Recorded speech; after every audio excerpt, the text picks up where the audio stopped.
Hello, and welcome to Colored Commentary. I'm TJ, your average fan, and I'll be talking to you today about a show Star Trek Discovery Season 5, Episode 8. Let's get into it, shall we? Spoilers! Okay, so this was an excellent episode, even though they threw in some stuff that I think was completely unnecessary. I'll get to that. But the best thing about this episode was, of course, Burnham, Sonequa Green, delivering the monologue of her life. If she don't get a daytime or whatever Emmy for this, I don't know what she needs to do. But this was good. Test, of course, by these scientists to get to the Progenitor Tech.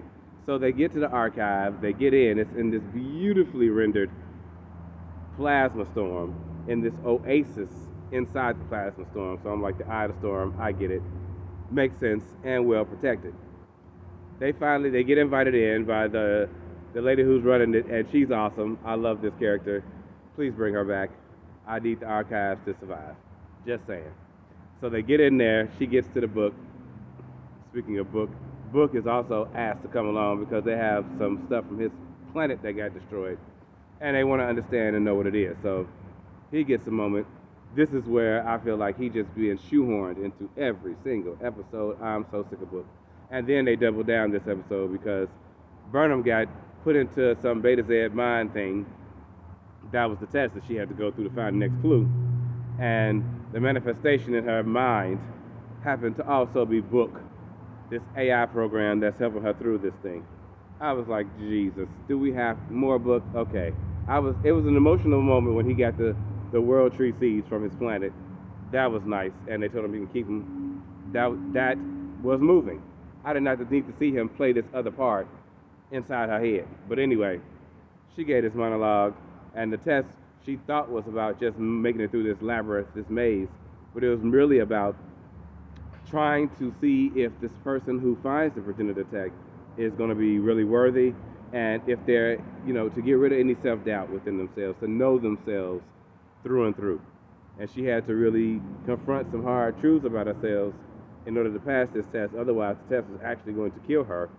So we was on a ticking clock, and that was crazy. Meanwhile, on the Bring ship, who done showed up at the archives as well, threatened the archives, started firing on the archives, and of course, Discovery had to figure out a way to delay because they couldn't stop them because they so advanced. But they found a way to delay their little shield tunneling tech just enough for Reyes and Reyes was running Discovery, which was awesome. He did a good job. I got to give him that.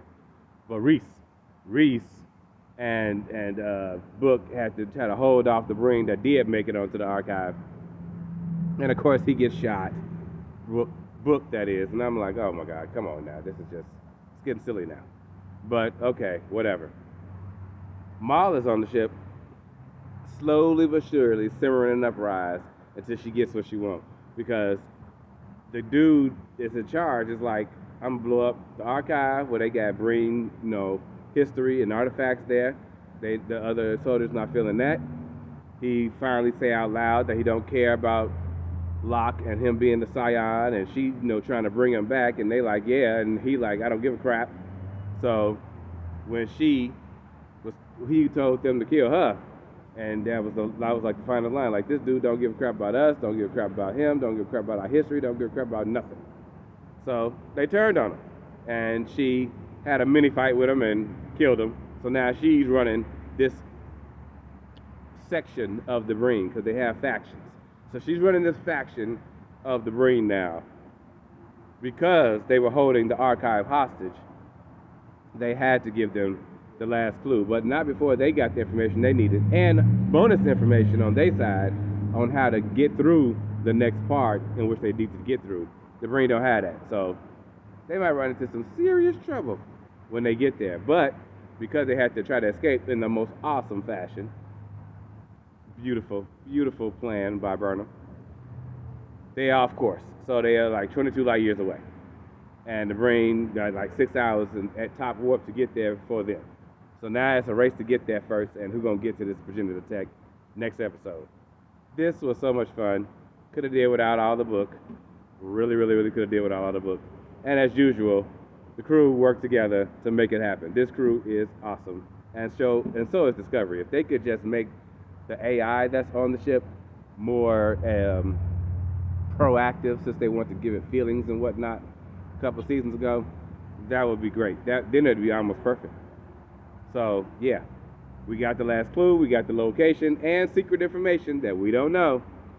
So can't wait to see what happens next week. But Burnham stole the show this episode with her monologue. Excellent. She has grown so much from season 1 to now, and it shows in everything she does. Excellent, excellent, excellent. I love the show. I will see you guys next week for the next one. In the meantime, have a great day.